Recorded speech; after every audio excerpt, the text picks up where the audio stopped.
Hi everybody, my name is Ashley Maready. I'm the Curator of Collections and Exhibitions for the Erie Canal Museum in downtown Syracuse, New York. Museum is still closed due to the COVID-19 pandemic, but we are hoping to reopen sometime in the next couple of weeks. In the meantime, though, here's yet another Curator Talk video. This is my Salt and the Erie Canal talk, and this was originally given at the museum back in June of 2018, which doesn't feel as if it should be 2 years ago, but here we are. Either way, thanks for watching this video. I hope you enjoy it. If you'd like to support the museum during this difficult time, we do appreciate that. We rely on visitor donations and memberships in order to do the work that we do. So I'm going to put a link in the comment section for this video. Please check it out if you don't mind, and thank you in advance. So let's get started. To start you off with a little salty professional background about me, Syracuse is not the first salt city I have resided and worked in. Before I came to Syracuse about 4 years ago, I was the chief curator for the Reno County Historical Society in Hutchinson, Kansas. Hutchinson is also called the Salt City because salt was discovered under it in 1887, and the first salt processing plant was established a year later. There were a few dozen salt companies operating in that area in the early 20th century, and salt is still produced there today, both by mining the vast underground salt bed for use on roads and animal feed, and by the brine evaporation process, which generates salt for human consumption. One of the museums under the purview of the Reno County Historical Society is the Kansas Underground Salt Museum, which is 650 feet below the Earth's surface in the active mine space. Very interesting museum and well worth a visit if you ever find yourself in central Kansas. Of course, today our focus is salt in New York and salt's role in the creation and success of the Erie Canal. I like to start out with a wide-angle lens on a topic and then focus in closer. I'm going to give you a little background science and history of salt, talk about its discovery in central New York, and its utility before the canal. I'm also going to talk about salt and canal funding and operation and the other businesses that sprung up here as a result of this relationship. I'm going to talk about the salt industry in central New York and the eventual collapse of that industry. We've got a lot of great images from the museum's collection to show you along the way. So let's get started. Salt is an ionic compound comprised of sodium and chlorine. It's rather ironic that such a benign substance so vital to life is made of two elements that can be very dangerous to us. Sodium is a soft and very reactive metal. It must be stored under oil or kerosene because it reacts violently with oxygen in both air and water, forming sodium hydroxide and releasing a lot of heat and potentially catching fire. Chlorine is a yellow-green gas. It is used as a disinfectant and was instrumental in the development of commercial bleaches. In high concentrations, it is poisonous to living organisms and was used as the first chemical warfare agent during World War I. When combined, the result is sodium chloride. Sea salt and mine salt both contain small amounts of trace elements which may change its color or flavor. On the left, we have an image here of sodium reacting with water, and on the right, these are victims of chlorine gas attack in Belgium, 1915, during World War I. Humans were led to salt deposits by animals. Hunters would follow animals to sources of salt, and towns and roads grew up in these areas. The earliest history of salt processing dates to 8,000 years ago, when salt works were created in Solnitsaro, in what is now present-day Bulgaria, and also in China. Salt was prized by many ancient peoples and was an important material of trade, transported in any way possible, including by boats across the Mediterranean Sea, camels across the Sahara Desert, and specially built roads just for the movement of salt. People have gone to war over salt and used it to raise tax revenue. It's used in religious ceremonies and has a great deal of cultural significance. There's even a common superstition about the bad luck of spilling salt. Me personally, I will absolutely toss a pinch of salt over my left shoulder if I happen to spill some accidentally. This may be linked to the fact that salt was once very expensive and wasting it was a grievous offense. It may even have summoned the devil to peer over one's sinister or left shoulder. In Leonardo's depiction of the Last Supper, the disciple Judas Iscariot is depicted as having knocked over a salt cellar with his elbow. In this Last Supper, he is the fifth figure from the left. Salt is one of the oldest and best-known methods of food preservation. It long predates the use of canning and artificial refrigeration and was once vital for keeping meat edible over long periods of time. It kills bacteria and draws out moisture. Of course, it also is used for seasoning. The word salad means salted and refers to the ancient Roman practice of salting leaf vegetables. Salty is one of the 5 basic tastes and is used in many cuisines around the world. Salt has even been used to address a serious health problem, iodine deficiency, which results in intellectual and developmental disabilities. There have been many successful government initiatives in the United States and around the world to add iodine to salt. Chances are the salt you keep on your table is iodized. Salt is also important in leather tanning and dye fixation in producing fabric. In addition to keeping humans clothed and our food preserved and flavorful, in ancient Egypt, salt was also used in the mummification process. Modern uses of salt don't extend to keeping your favorite corpse intact, however. Today, 6% of the salt produced in the world is used for human food. 12% is used in water conditioning, 8% for de-icing roads, a very popular use in this particular part of the world. 6% is used in agriculture, and a whopping 68% is used for manufacturing and other industrial processes. Salt can be obtained in a few different ways. All salt is sea salt, be it from dead and dried up seas, such as the Permian Sea, which once existed where Kansas is today, or living seas. Underground salt comes to the surface as brines, salt licks, or shallow caverns. It can be evaporated from salt pans, boiled from brine, or mined. So let's talk a little bit about how salt was discovered and obtained in central New York. The salt springs in this area originated in the town of Salina and passed through Geddes and Liverpool to the mouth of 9 Mile Creek, which comprises a distance of almost 9 miles in total. The salt comes from underneath central New York. There are thick layers of shale under this area, formed 300 to 500 million years ago. Two land masses collided and formed a mountain range with a large shallow depression that became an inland sea. Precipitation and resulting runoff over eons eroded the mountains, and sediment formed thick layers which became shale. The northern shore of the sea was in Tully, and the salt formed due to evaporation. Materials left behind included calcite, gypsum, and common salt. An ice age helped to reshape the bedrock foundation and created an aquifer that provided a hydraulic connection between salt deposits in Tully and the salt springs at the southeastern end of Onondaga Lake. This is known as the Onondaga Formation, and it is the source of the salt belonging to the Onondaga Salt Group, extending from the Hudson Valley through Syracuse to Wyoming County, New York. This formation continues through southern Ontario to Saginaw, Michigan, and all the way west to Wisconsin and Iowa. Syracuse and salt have a long association.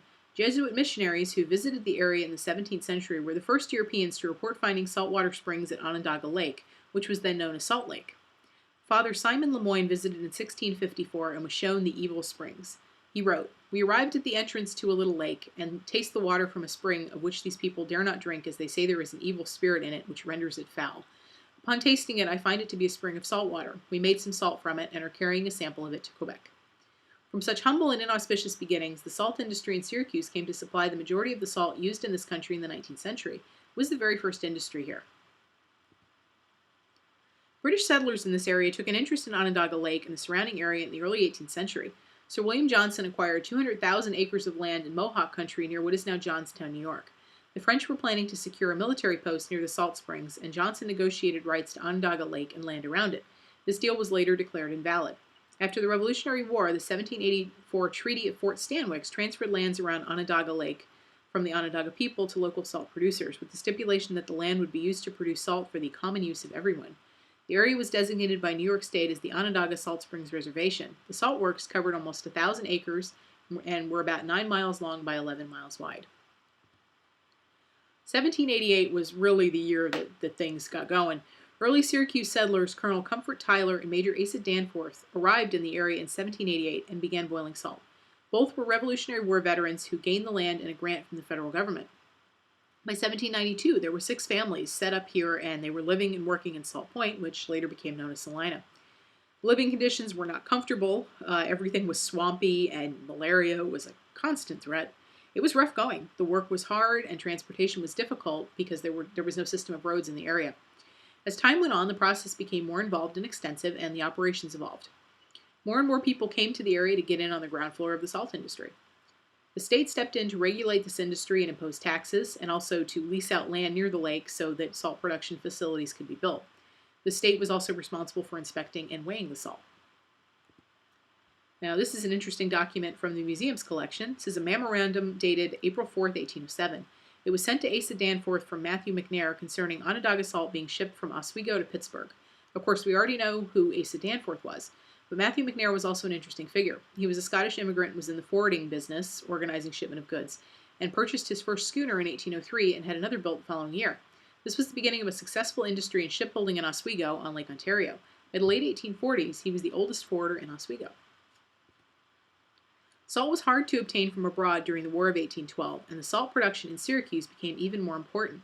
The British blockaded Massachusetts and tried to prevent Cape Cod salt from reaching Boston or New York. Some sailors managed to get some Cape Cod salt to the cities.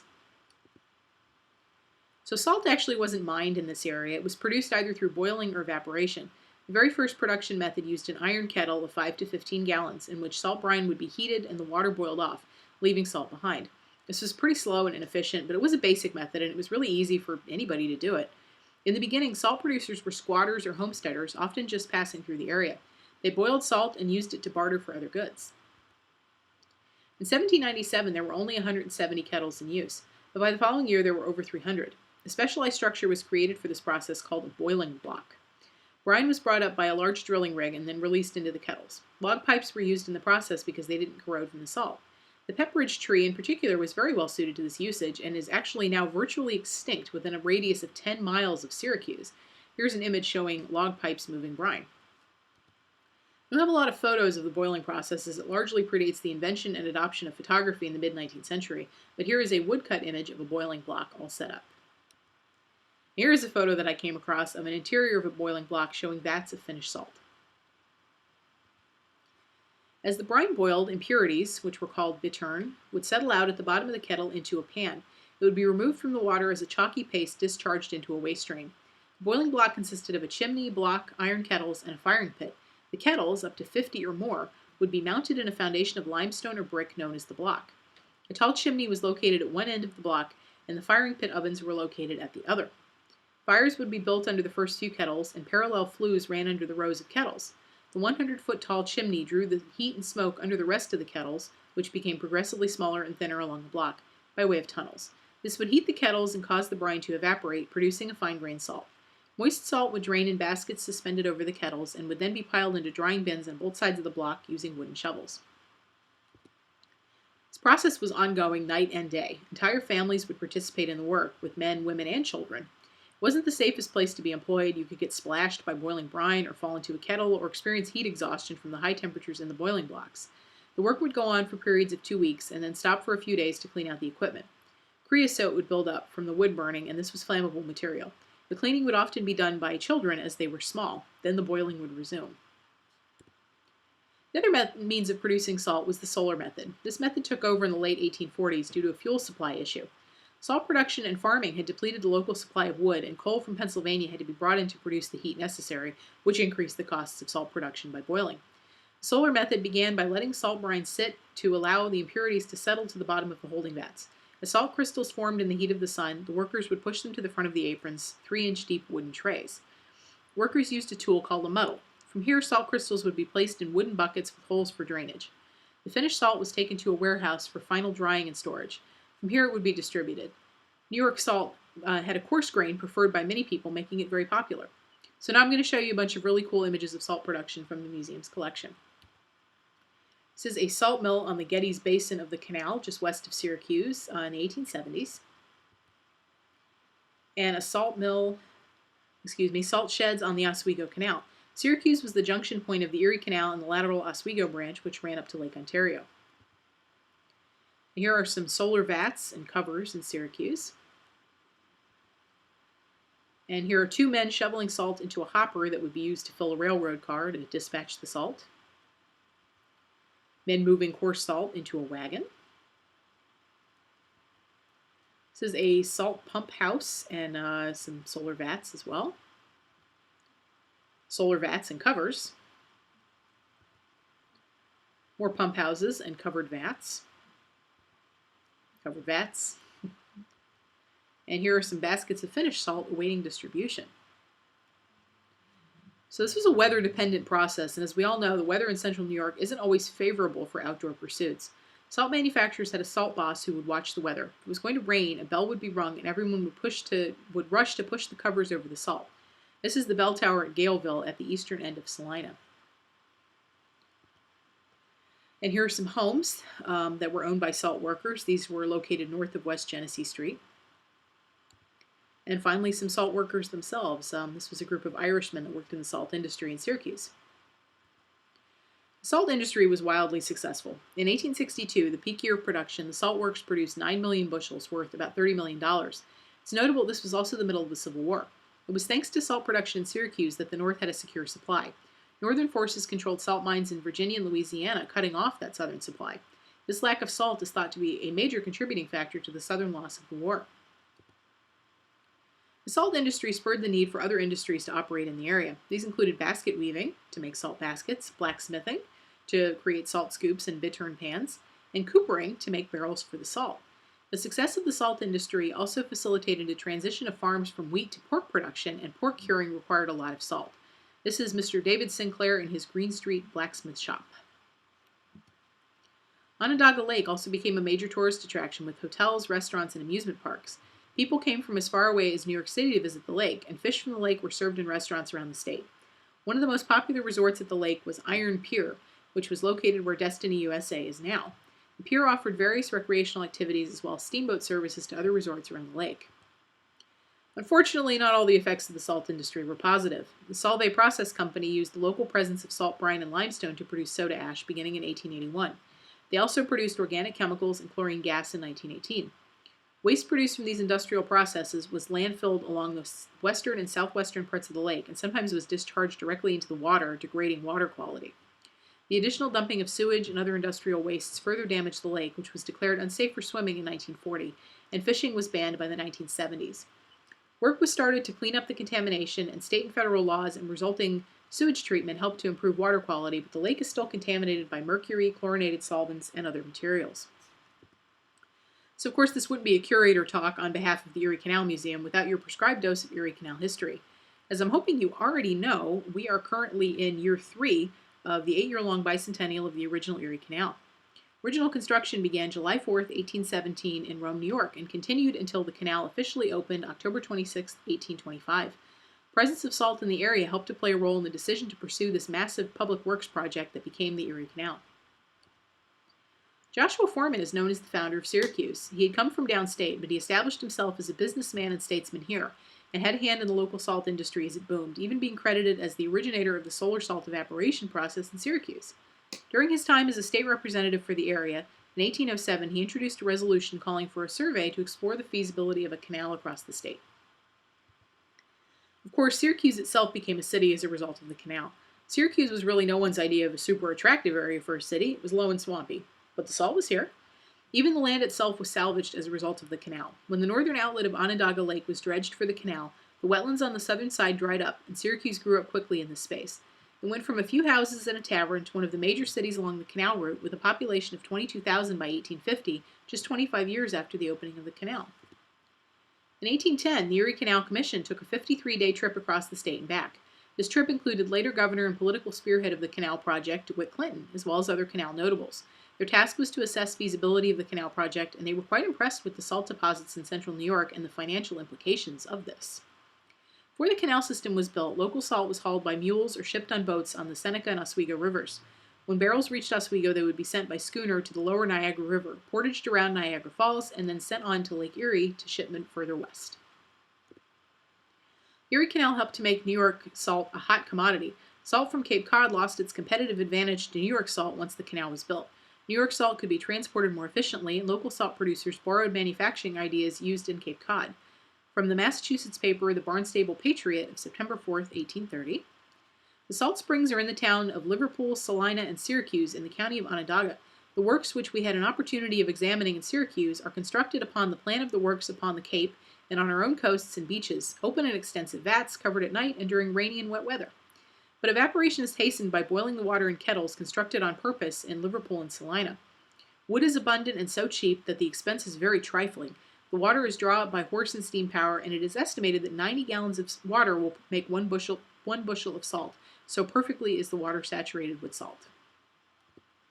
So here's a neat item. This is a bill of lading for salt, paint, sugar, and coffee that was shipped on the canal boat Hunter. It's dated August 23, 1860.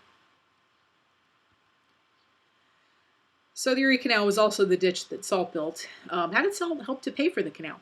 A tax was imposed on salt to help pay for the canal's initial construction. And of course, the transportation option of the canal helped to expand the market for the salt produced and bring more money into the area. The taxes levied on salt increased, bringing in more money and liquidating canal debt to the tune of $8 million. In 1846, the tax was reduced to 1/10 of a cent, enough to cover the state's expenses in managing the operations. Ultimately, salt production at Onondaga Lake contributed over $2 million towards the construction of the Erie Canal and the current Barge Canal system. After the canal was finished, the water from the canal was used to power the pumps that moved the water from the brine springs to the reservoirs. So you have this symbiotic relationship with the salt industry supporting the canal and the canal supporting the salt industry.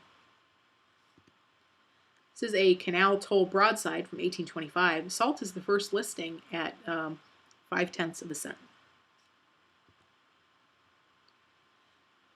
So what goes up must come down. Syracuse salt dominated the nation's supply for over a century, but by the beginning of the 20th century, salt production here had declined rapidly. There was increased competition from salt mines in western New York and other parts of the country, including Kansas. The salinity of the brine supply had also decreased. It took longer to evaporate the water and produce the salt. In 1908, the state auctioned off the equipment to private industry, so production ended and there's almost nothing left of it. It's hard to find artifacts from the industry because the buildings used for it were made from wood, and after they were demolished, there was nothing left. But Syracuse is still known as the Salt City, and you can see remnants of the once booming salt industry in local names like Salina Street, Solar Street, Salt Springs Road, and in the town of Salina, of course. Syracuse prospered without salt, and in the years after the industry ended, products made in Syracuse included clocks, china, shotguns, steam engines, typewriters, and men's shoes. Syracuse is still the Salt City. I think it'll always have that association, even though no salt is currently produced here. Even postcard printers remembered Syracuse as the Salt City. The early 20th century's golden age of postcards produced a lot of romantic images of the salt industry here. Since postcards are one of my favorite things in the museum's collection, I couldn't miss the chance to show off some of them. I love this.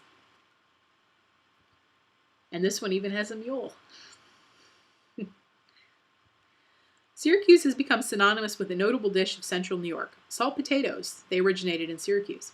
Salt workers brought bags of small potatoes to work and boiled them in the salt brine. Today you can buy bags of potatoes along with salt to cook the dish. Salt potatoes are generally made using young white potatoes scrubbed and then boiled in their skins.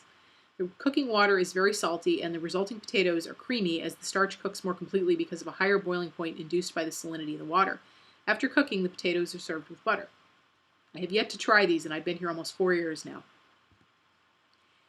There was recently an exciting development in the salt history of Syracuse. The remains of an 1890s pump house were discovered at the corner of Spencer and Maltby Streets on the west side, in the West Side neighborhood. 2 walls were found when a construction company dug into a hill in the process of redeveloping the site. Both of the walls have doorways that are visible in a photo of a pump house from around 1890. It was demolished sometime between 1908 and 1924. The pump house was made of stone, which is why part of it survived. It was one of 3 pump houses built by New York State to pump brine to solar sheds and boiling blocks. This is really an incredible find. So if you enjoyed this talk and you're interested in this history, I highly recommend checking out the Salt Museum at Onondaga Lake Park. It's pretty cool and it proved to be a great resource. And if you want to learn more about the brine pump house that was discovered, check out our Facebook page and social media next week as I will be filming a video about it on location. Thank you very much for listening. I hope you learned something today. Like I said earlier, the museum is still closed because of the COVID-19 pandemic. If you'd like to support us at this time, please find a link below. Thank you very much, and please stay healthy. Take care of you and yours. Thanks.